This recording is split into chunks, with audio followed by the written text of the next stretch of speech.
আসসালামু আলাইকুম প্রিয় দর্শক, অন্য মঞ্চের আলাপচারিতায় আপনাদের সকলকে আমন্ত্রণ জানাচ্ছি। ইন্ডিয়ান আর্মি কেন বাংলাদেশে শেষ পর্যন্ত এলো না, এই প্রসঙ্গটা নিয়ে আপনাদের সামনে এই মুহূর্তে কথা বলবো।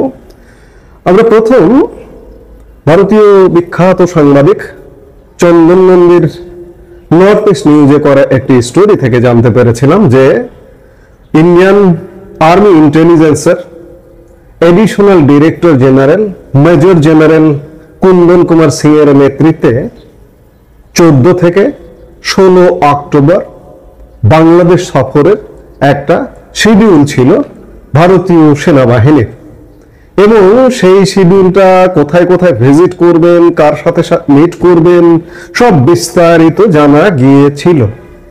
কিন্তু শেষ পর্যন্ত সফরটা অনুষ্ঠিত হয়নি এবং এখনো পর্যন্ত বাংলাদেশের কেউ কেউ বলবার চেষ্টা করছেন এবং বিদেশ থেকেও কেউ কেউ বলবার চেষ্টা করছেন যে ইন্ডিয়ান আর্মি এই মুহূর্তে বাংলাদেশে সফররত আছে।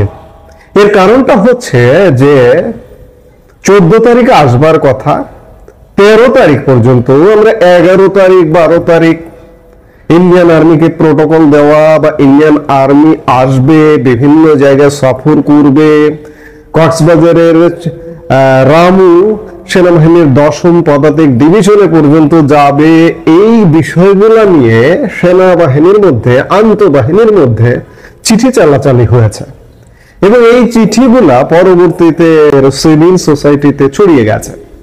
এই চিঠিগুলো দেখার কারণে, দেখবার কারণে মানুষ ধারণা করছে এবং মানুষ বলা বলি করছে যে ইন্ডিয়ান আর্মি বাংলাদেশ সফররত আছেন এবং ইন্ডিয়া বিরোধী যারা তারা এটিকে নিয়ে হাইপ তুলবার চেষ্টা করছেন, ছোট হাইপ যদিও বা, কারণ যারা জানার তারা জানেন যে শেষ পর্যন্ত ইন্ডিয়ান আর্মি বাংলাদেশে আসেননি।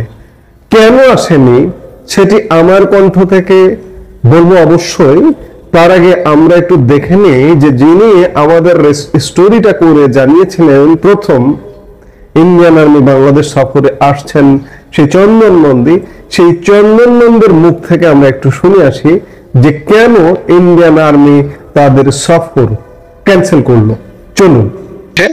বাংলাদেশে ইন্ডিয়ান আর্মি একজন মেজর জেনারেলের নেতৃত্বে আপনারই স্টোরিতে এসছে যে বাংলাদেশ সফর করছেন এবং আজকে থেকে বাংলাদেশ সফর করার কথা। দাদা, এই সফরটা কি হচ্ছে? না, হচ্ছে না। এটা আমি কিছুক্ষণ আগে এই শোতে ঢোকার আগে খবর নিলাম যে এই যে দল আসার কথা ছিল তারা আসেনি। এটার জন্য কিছু কিছু প্রিপারেশন নেওয়া হয়েছিল আর্মির তরফ থেকে। যেই প্রোটোকলটা দেওয়ার কথা সেই প্রোটোকলটা দেওয়ার জন্য কথাবার্তা হয়েছিল, কিন্তু ওনারা, আমার মনে হচ্ছে আর্মির মধ্যে যে অস্থিরতাটা আছে এখন, সেটা মানে এখনো কাটেনি, সেটাকে ওরা কনসিডার করে ওদের এই ভিজিটটাকে ক্যান্সেল করেছে। তো আমি একটু আগেই বললাম যে গতকাল অব্দি বাংলাদেশ আর্মির মধ্যে ডিসকাশন চলছিল যে প্রোটোকল দেওয়া নিয়ে, প্রোটোকল যেটা একজন সিনিয়র অফিসার একটা দল নিয়ে আসছে, তাদের যেটা প্রাপ্য, যেটা পাওনা আর কি, যে প্রোটোকলটা ডিপ্লোম্যাটিক ইয়েতে, সেটার জন্য। কিন্তু সেটা যখন হয়নি আজকে পূরণ, তার থেকেই আমরা ধরে নিতে পারি কোয়াইট সার্টেনলি, আর আমি খোঁজও নিয়েছি যে এরা ঢাকায় আসেননি এখন অব্দি। এটা আগামী কোন দিন আসবে, এটা আগামী কোন সময় আসবে কিনা সেটা আমি বলতে পারছি না এই মধ্যে, কারণ আমার কাছে সেই সময়টুকু ছিল না এই শোতে ঢোকার আগে এটাকে ভেরিফাই করা যে এটা রিশিডিউল হবে কি হবে না, নাকি এটা কূটনৈতিক অন্য কোনো কারণে এটাকে ক্যান্সেল হয়ে গেল। এখানে পাকিস্তানি প্রভাব, মার্কিন প্রভাব, এসব কারণে। দেখুন না, আমি তো, আমার মনে হয় যে এখানে এটা তো জানাই ছিল যে এখানে পাকিস্তানের আর্মি অফিসারদের আনাগোনা আছে, মার্কিনী যে একটা ডিপ্লোম্যাটিক প্রভাব সেটাও আছে। তো এটা তো তাহলে আগে ক্যান্সেল হওয়া উচিত ছিল, বা আগে শিডিউলই হতো না আর কি। কিন্তু যখন শিডিউল হয়ে গেছিল কোন কোন ইউনিটের সঙ্গে মিটিং করবে সেটাও লিস্টেড হয়ে গিয়েছিল। তার থেকে আমরা এটুকু ধরে নিতে পারি যে বাংলাদেশ আর্মির মধ্যে যে প্রবলেম গুলো চলছে এখন, সেই প্রবলেম গুলোকেই কনসিডার করে এই ভিজিটটা এই মুহূর্তের জন্য ক্যান্সেল করা হয়েছে। তাহলে আমরা এই আশাটা জাগিয়ে রাখতে পারি যে এটা রিশিডিউল হবে এবং নিশ্চয়ই ইন্ডিয়ান আর্মি বাংলাদেশে আসবে। হতে পারে হতে পারে যদি না অন্য কোনো সিচুয়েশন অ্যারাইজ করে যার জন্য দীর্ঘদিনের জন্য এটা পোস্টপন বা ডেফার করে দেওয়া হয়। প্রিয় দর্শক, আপনারা দেখলেন এবং শুনলেন চন্দন নন্দীর বক্তব্য। এটি স্পষ্ট যে বাংলাদেশ সেনাবাহিনীতে এই মুহূর্তে অস্থিরতা বিরাজমান। গত 8 অক্টোবর পরবর্তী সময় থেকে আজ পর্যন্ত বাংলাদেশ সেনাবাহিনী নিজেরাই নিজেদের ক্রিয়াকর্ম যথাযথভাবে করতে পারছে কিনা, বাংলাদেশ সেনাবাহিনী বিব্রত হয়েছে কিনা, বাংলাদেশ সেনাবাহিনী যারা চাকরিরত, কর্মরত, অবসরপ্রাপ্ত তাদের পুরো সোসাইটির মধ্যে একটা বিব্রতকর অবস্থা বিরাজ করছে। এই যখন অবস্থা, তখন নিশ্চয়ই বিদেশি অতিথিদের গ্রহণ করবার কথা নয়। এবং চন্দন নন্দীর কথাই শুনলেন যে ইন্ডিয়ান আর্মি শেষ পর্যন্ত 14 তারিখে আসবার কথা। এদিকে চিঠি চালাচালি হয়েছে বিভিন্ন দপ্তরে, কিন্তু শেষ পর্যন্ত এই সফরটাকে ক্যান্সেল করেছেন শুধুমাত্র বাংলাদেশ সেনাবাহিনীর পরিবর্তিত পরিস্থিতির কারণে, টান উত্তেজনার কারণে। এই সফরটি রিশিডিউল হতে পারে যদি বাংলাদেশ সেনাবাহিনী যেভাবে কাজ করছে, যে স্টেবল অবস্থায় আছে সেভাবে যদি থাকে। কিন্তু যদি ভিন্ন কোনো সিচুয়েশন হয়, চন্দন নন্দী সেটি বললেন। ভিন্ন বলতে আমি বলছি হঠাৎ করে সামরিক শাসন জারি হলো, আমি খোলাসা করেই বলি, তাহলে তো এই সফরটা হবে না। কারণ সামরিক শাসন যখন একটি দেশে জারি হয়, তখন স্বাভাবিকভাবে সারা পৃথিবী থেকে সেই দেশটা খানিকটা বিচ্ছিন্ন হয়ে যায়, অনেকে স্বীকৃতি দেন না। মিয়ানমারের কথা আপনি চিন্তা করুন, মিয়ানমারের সামরিক জান্তাকে অনেকে স্বীকৃতি দেননি প্রথম দিকে, এখন অবশ্য অনেকে এগিয়ে এসছেন। সেই জায়গা থেকে যদি বাংলাদেশে সেই ধরনের অনাকাঙ্ক্ষিত পরিস্থিতি হয়, তাহলে এই সফরটা আর হবে না। আর যদি না হয়, তাহলে আমরা আশা করতেই পারি যে খুব শীঘ্রই ইন্ডিয়ান আর্মির এই সফরটি রিশিডিউল হবে এবং বাংলাদেশে এই ধরনের অনাকাঙ্ক্ষিত ঘটনা, বিশেষ করে সামরিক শাসনের মতো ঘটনা ঘটবে না, আমরা সেটাই প্রত্যাশা করি। কারণ সামরিক শাসন একটি দেশের জন্য ভালো কিছু নয়, দেশটি আরো পিছিয়ে যায়। আমরা চাই না দেশটা পিছিয়ে যাক, তবে বর্তমানে যে সরকারটি আছে সেই সরকারটি পরিবর্তন হতে হবে। সব জায়গা থেকে আওয়াজ আছে একটা বিশেষ তত্ত্বাবধায়ক সরকার আসুক, এসে বাংলাদেশের এই ক্রান্তিকাল উতরিয়ে নিয়ে যাক। ইন্ডিয়ান আর্মি বাংলাদেশ সফরে আসুক, আমাদের বন্ধু প্রতিম দেশ হিসেবে আমরা সেটাই প্রত্যাশা করি। কাজেই যেটি জনমনে ধারণা বা প্রচারণা আছে যে ইন্ডিয়ান আর্মি বাংলাদেশ সফরে এসছে বা এই মুহূর্তে সফররত আছে, কিন্তু নয়, শেষ পর্যন্ত তাদের সফরটি বাতিল হয়েছে। আজকে মোটামুটি 3টে বড় খবর নিয়ে আপনাদের সঙ্গে আলোচনা করব। 3টেই খুব গুরুত্বপূর্ণ। এক হচ্ছে আপনাদের ক্যান্টনমেন্টের কি অবস্থা, 2 হচ্ছে এই যে জুলাই প্রক্লেমেশনের যে খসড়া সেটা একটা তৈরি হয়েছে, তা নিয়ে কি চলছে, আর 3 নম্বর ইউনূসের তড়িঘড়ি দেশে ফেরা কেন। তো এই 3টে খবর আমি খুব তাড়াতাড়ি ছোট ভিডিওর মধ্যে করার চেষ্টা করব, যাতে আপনাদের ধৈর্যচ্যুতি না ঘটে। প্রথমে ক্যান্টনমেন্ট দিয়ে শুরু করি। ক্যান্টনমেন্টের অবস্থা কিন্তু খুব খারাপ। কে কার পিঠ বাঁচাবে এখন সেই অবস্থা। তারপরে যে ওই আপনাদের একটা চিঠি একটা যেটা জারি করা হয়েছে, একটা সরকারি একটা আদেশ, সেই আদেশনামায় বলা হয়েছে যে ওইখানে একদম লাল বিল্ডিং করে ক্যান্টনমেন্টের ভেতরে সেটাকে সাব জেল ঘোষণা করে সেখানেই বিচার করা হবে। এতে আগুনে একদম হিট পড়েছে, একবার দাউ দাউ করে চলছে। এখন তো কে ভেতরে যাবে কে বাইরে থাকবে তার তো কোনো ঠিক নেই। এখন এই জুলাই প্রোক্লামেশনে যে ঘোষণাপত্র হয়েছে সে ঘোষণাপত্র সেনাবাহিনীর হাতে গিয়েছে, ফলে সেনাবাহিনীর ভেতরে একটা প্রচন্ড রকমের অস্থিরতা দেখা দিয়েছে। এর মধ্যে আবার এই একটা অনুষ্ঠানে বোধহয় 20 তারিখ না কত একটা অনুষ্ঠানে একটা যাওয়ার কথা ছিল ওয়াকারুজ্জামানের, তিনি বোধহয় যাচ্ছেন না, লেফটেন্যান্ট জেনারেল শাহিনকে পাঠানো হচ্ছে। ওয়াকারুজ্জামান এখন ঘরের মধ্যে খিল দিয়ে প্রায় বসে থাকার মতো অবস্থা, বাইরে প্যারা কমান্ডো লাগিয়ে দিয়েছেন। এই হচ্ছে মোটামুটি অবস্থা।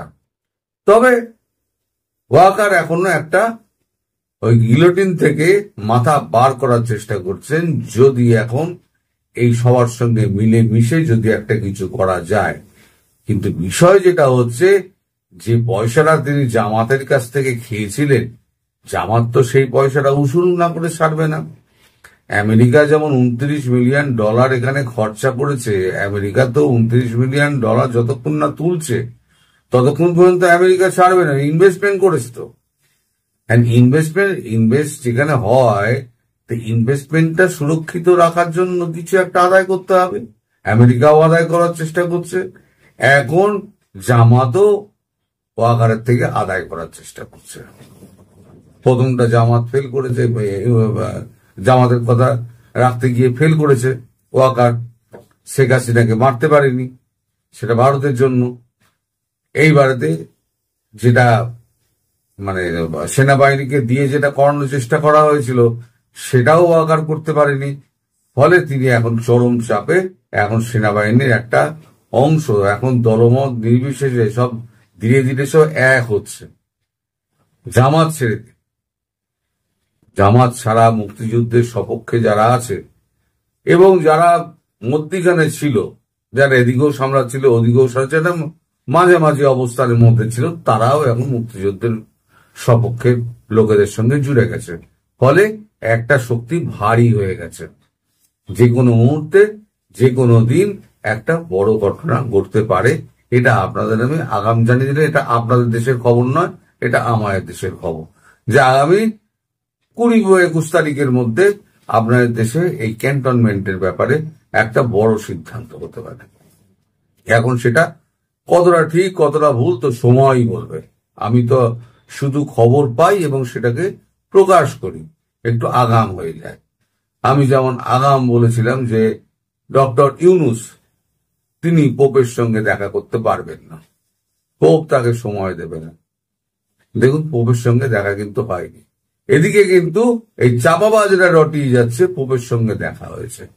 সামান্য আপনার ইটালির রোমের মেয়র, তার সঙ্গে দেখা করে একটা কাতারে সোফায় সব বসে আছে ইউনুস সহ সবাই, সেই ছবি প্রকাশ করে নিজের নাক কাটার পরও যদি পোপের সঙ্গে ছবিটা যদি দেওয়া হতো তাহলে পরে তো বাজার আরো গরম হতো। কিন্তু পোপ তো দেখাই করেননি, তারা ছবি আসবে কোত্থেকে? এখন এআই দিয়ে এখন তৈরি করবে। এখন তো মানুষ বুঝে গিয়েছে এআই কোনটা, এআই ধরে ফেলে মানুষের, ওই ফ্যাক্ট চেকিং না কিসে ফেলবে, সেখানে ধরা পড়ে যাবে। তারপরে তো গুগল সার্চ করলেই ধরা পড়ে যাবে যে ইউনুস তো দেখা করেনি, তাহলে সেটা তো বিপদ। এদিকে দেশের মধ্যে অবস্থা খারাপ, সেটা খবর পাচ্ছে বলেই একেবারে তার 16 তারিখে নাকি ফেরার কথা হয়েছিল, সে একেবারে আজকে ভোর রাতে সে একেবারে চলে এসছে।